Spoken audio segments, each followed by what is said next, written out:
Hi, I am Dr. Sachin Pandove, consultant physician at Max Hospital, Mohali.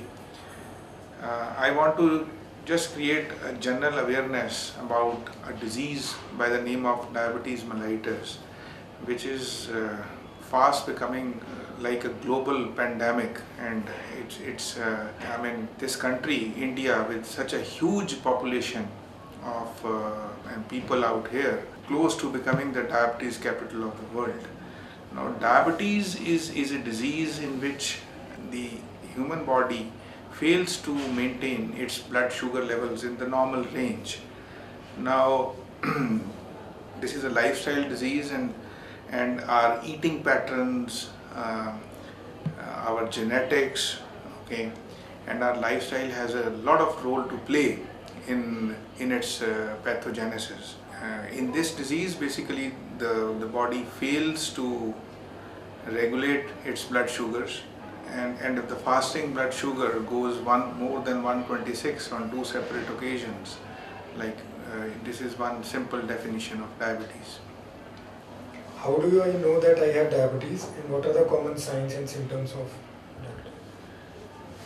Very early on, it may be just routine screening which may reveal, that the sugars are going above 126. But many a times people are in the pre-diabetic range. That means blood sugars are in the 100 to 126 category. Ideal blood sugar should be below 100 in a person. So, but if the blood sugars consistently go above 180, you may have increased frequency of urination, you may have increased thirst, you may have increased hunger. All these features, they attest towards, they raise the possibility of diabetes in an individual.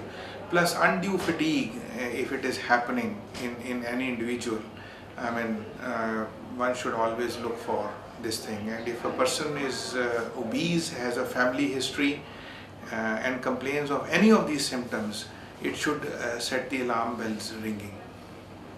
What are the types of diabetes? Diabetes has many subtypes, but grossly, if we classify, for the general population, one is type 1 diabetes, which tends to develop in the very young individuals, and the more common which we see is type 2 diabetes, with its maximum incidence beyond 40 years of age, and in which obesity, genetics, family history plays a very important role.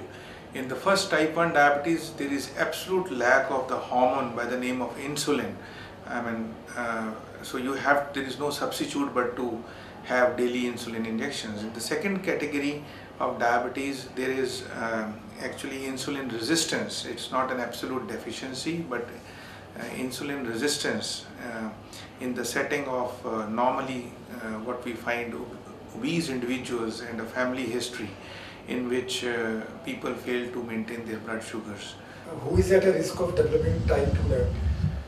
You see, genetics play a very important role. If there is a family history of diabetes, you automatically become more prone to developing diabetes. Then your lifestyle has a great role to play. If we have a couch potato kind of a lifestyle where we are only taking in calories, not burning them, not eating the right kind of food, our caloric intake is far greater than our requirement, and diabetes is actually a disease of excess calories. It's a disease of excess, basically. So whenever you are not able to maintain a disciplined lifestyle with respect to our dietary habits, if there is dietary indiscretion almost on a daily basis, and there is lack of brisk walk or exercise every day, so the outcome of this aberrant lifestyle for years together results in the genesis of diabetes. It is not a one-day disease. This the general public must understand. We sow the seeds of diabetes every day of our life by immoderate lifestyle, by binging on food, by not giving a damn to exercise. I mean, these things have to be inculcated in each and every individual, that they have to give 1 hour to the body, and I mean, be more judicious about the food that they eat. What tests can be done to check for diabetes? I mean, diabetes, a simple fasting blood sugar may be a very good test to screen for it. Then you have the oral glucose tolerance test, where we see the ability of the body to bring down blood sugars after you've given a glucose load to an individual. So we check the blood sugar levels after 2 hours of taking a glucose load, say 50 grams or 75 grams, and then if it crosses more than 200, I mean, that is one definition of diabetes. Then we have an index known as HbA1c, which is glycated hemoglobin, which tells us the sugar control status of the last 3 months. It's a percentage index. A normal level should be like less than 5.7%, and a level which exceeds or equals 6.5 also is one definition of diabetes. I am only 35 years old. Can diabetes affect me also? You see, age is not a bar anymore. I mean, diabetes can develop at any age. I mean, if you are predisposed family-wise towards it, I mean, and if you are obese, you may develop diabetes at an early age. And with the kind of stressful lifestyle we all have, where where nobody has any time for exercise, it's not in the priority list. Nobody has any time for regular food habits. We may see a shift of the graph of diabetes towards the younger age group. Is it possible to prevent diabetes even if my risk is high? You see, these are lifestyle diseases, and if you take care of your lifestyle, I mean, you can delay the onset of diabetes. Okay, and unfortunately, lifestyle is the last thing on the priority list.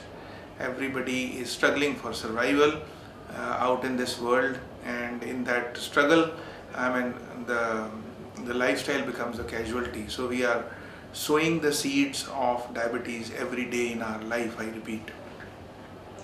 Will diabetes be cured if I take medicines as directed?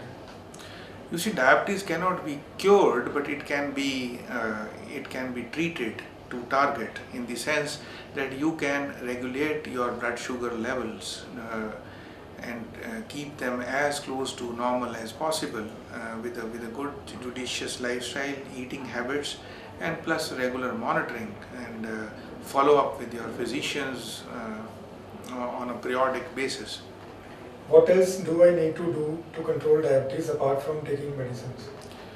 Again, the importance of lifestyle is paramount. I mean, you have to exercise, you have to give at least 30 minutes of your time every day to a brisk walk. I mean, and if not every day, then at least thrice in a week. Okay, and try to cut down on unwanted calories which come from saturated fat, simple sugars. Just reduce your caloric burden. I mean, these are diseases of excess. So, I mean, food excess can kill you, but being judicious with respect to food and just curbing the urge to eat more can go a long way in preventing this thing. And India, I mean, on its race to becoming the diabetic capital of the world, I mean, I think these thoughts, if they penetrate the minds of every individual, can go a long way in reducing the global burden of diabetes, given the percentage of population we Indians represent throughout the world. Does the diet for those with diabetes differ from that of those without diabetes? I mean, there are very few adjustments to be made. I mean, you can have your normal lifestyle, just you have to eat healthy. You have to cut down on your saturated fat, cut down on simple sugars, take more complex carbohydrates, whole wheat grains, let your diet include green leafy vegetables, healthy fruits, I mean, plus be regular with your exercise, and that's it. What are the complications and consequences of diabetes? Diabetes is a dreaded disease because it is not just about an elevated blood sugar. An elevated blood sugar doesn't stay silent. It is like a slow poison. Okay, your elevated blood sugars in the blood levels have their target organs which they damage, be it the kidney, be it the retina, the eyes, okay, be it the nerves. They all bear the brunt, and plus which we call the microvascular complications of diabetes. And then the risk of a stroke or a heart attack happening is increased many a fold in diabetic individuals if they don't keep their blood sugars intact. And so many dialysis patients are on dialysis because they did not control their blood sugars adequately. And the sugar happened because they did not take their lifestyle seriously. And I mean, this disease, if unregulated, can lead to blindness, renal failure, and the nerves can get damaged, and the worst things can happen. And the scenario is huge. The principles are very simple, and simple things are often missed. My blood sugar is under control. Does this mean I will not get diabetic complications? I mean, the risk of complications is minimized. I mean, diabetes is a huge risk factor for as I told you, a host of diseases. It increases the risk of stroke and heart disease. But I mean, if we keep our sugars under control, the risk of these things happening does reduce markedly. Can diabetes lead to serious emergencies? Yeah, diabetes, one complication of unregulated blood sugars is diabetic ketoacidosis. I mean, in which the sugars reach huge levels, 400, 500, and lot of dehydration happens in the body, leading on to a state known as diabetic ketoacidosis, which can be a life-threatening state. In this, if one lands into diabetic ketoacidosis, a 5 to 6 liters fluid deficit is created in the body. I mean, which can lead to even death of the individual. I mean, plus it can lead to a comatose state. So I mean, so the awareness is all the more important. Can I fast if I have diabetes? I mean, fasting is strongly discouraged because a diabetic should not fast because it creates an imbalance in the system. I mean, if he is already on insulin or on any oral anti-diabetic agents, I mean, fasting may predispose that individual to lower blood sugar levels and complications related to sugars dipping too low. Thank you.